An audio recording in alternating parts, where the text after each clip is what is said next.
আসসালামু আলাইকুম। আপনারা সবাই কেমন আছেন? আশা করি সবাই অনেক অনেক ভালো আছেন। অনেক দিন পরে পিকনিকের আবার একটা আয়োজন। প্রতি শুক্রবারে আমরা পিকনিক করে থাকি। প্রতি শুক্রবারে বিকেল টাইমে আমাদের আয়োজন থাকবে পিকনিকের।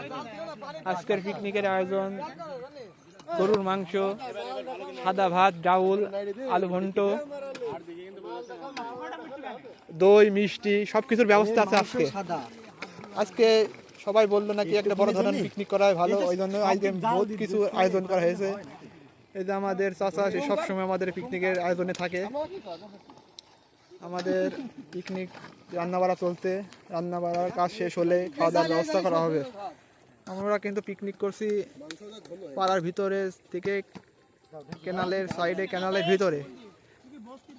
এই ক্যানালে বর্ষাকালে পানি থাকে প্রচুর, এখন পানি নাই, তাই তো ক্যানালের মধ্যে পিকনিক করা হচ্ছে। ধান চাষ করা শেষ, ধান কাটাও শেষ।